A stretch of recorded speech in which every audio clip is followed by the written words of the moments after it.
Hi all, I hope everyone's doing well and taking care of themselves. I'll be starting my vlog presentation on the Gender and Sex Ed Matters section in the book Teaching When the World is on Fire. So this section illustrates the different experiences and interactions that teachers and community leaders experience when working with youth. This section emphasizes the importance of student voices being heard to create change and involving them in different reformative actions to make schools, admin, and the community listen to their struggles. The first section is Sexual Harassment and Collateral Beauty of Resistance by Camila Arce Torres Goetia, who works in a high school. Her story reflects the immense potential of students in organizing and creating the change they want to see. They are the ones that experience these difficulties and also the effects of how administration and teachers respond to their concerns. If there is little to no action taken to address these problems, students can often feel invalidated by the system. I deeply resonated with Goetia's actions in aiding her students and providing a safe place for them. She provided important feedback to allow them to be equipped to execute their protests and ensure that their voices are being heard. Her actions and motives do conflict with current curriculum of schools that hold a master narrative of teaching, oppressing voices, outside voices, and truths that can impact the community. Nonetheless, she took the risk and any repercussions that might follow to give students the power and the voice to be heard. The second section was Dale Weist's story of addressing gender conformity in schools and being a trusted adult for students who experience hardships about how they identify with. This section spoke to me because of the efforts in providing community resources and spaces for students to find a place. This also led to mentorships forming as well as finding an area where students feel heard outside of the educational area. Their efforts illustrate the type of progressive mindset I want to have as a teacher in addressing the needs and concerns of individual students and finding alternatives to find a solution. I appreciate how they were willing to make a space in the curriculum for the student to also educate the class about their presentation and how to confront any feelings that might arise. By providing these peer educational opportunities, all students benefit from learning from each other and are able to feel more heard. The last section by Hazel Edwards and Maya Lindberg was about working with non-binary youth at a community resource center.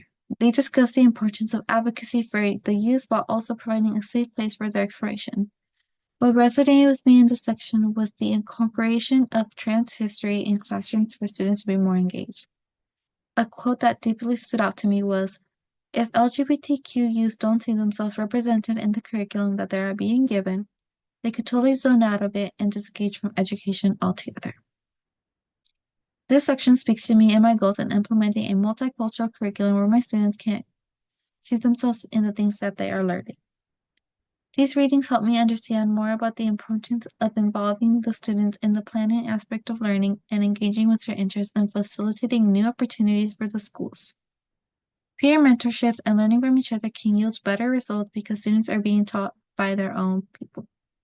There is a greater sense of community within the classroom when students are given this opportunity to inform each other about their interests and passions and be able to relate to their questions. Additionally, it provides a development of professional skills like public speaking, organizing, planning, and collaborating with others that can aid them in future professions.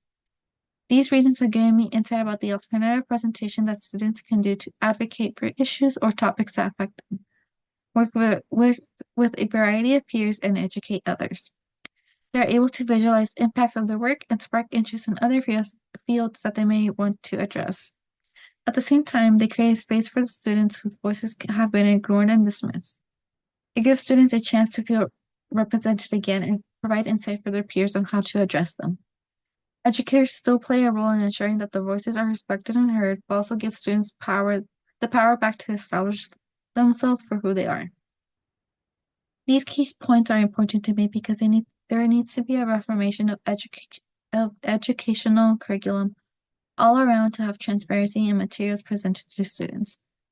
However, it is also important to create these changes that will adhere to the students of the community and resonate with them. An option to create this individualized change is by having students be part of that process. As an educator, I can evaluate the interests of students, what they are passionate about, and how the materials might relate or even disengage them. At the same time, there is a higher possibility of retention and engagement if students have the autonomy over what is presented in classrooms. By, by providing opportunities for them to be heard and validated also creates a larger difference in enabling them to reach higher potentials. These readings have shown me how fostering these interests allows students to create the change they want to see. The views presented to me were new. The views presented here to me were new in the sense of how my educational world used to be. I recall that most of my teachers allowed for creative projects, but the topics were limited to the curriculum. At times we could choose the topics, and at other times we were assigned them. Sometimes we could choose our groups, and sometimes we were assigned. Even to the point we were assigned before we knew who our classrooms were, and we wouldn't be able to know our own strengths and areas of development. I do not recall a time when we were given such a liberty to work with class themes that resonated with me, or how I identify. Nor do I remember my peers having the opportunity to express their concerns and be heard. Most of the time, our discussions were in clubs or during lunchtime where we talked about the conflicts and issues that arose in school. Working with schools now, I can see more opportunities for students to be heard and validated. There are more resources provided to them if they are uncertain about some things and want to continue their research. And it gives me hope that they will be capable of making the changes they want to see for their future education experience to be more memorable. While reading the first article by Goetia, I recall the mini protest my high school did about the dress code. I feel like the dress code has been a concurrent topic of discussion in schools and continues to cause turmoil with students on how it is applied. During my freshman year, the principal was very adamant about not allowing leggings in school, even if they were covered by a sweater or another article of clothing as depicted in the dress code. The students who were more vocal about their thoughts really did not like that, especially because it was more of the girls being targeted than the boys. This also included tank tops or lengths of shirts, sometimes even the shoes we would wear. That has become a policy that teachers struggle to address within the classroom.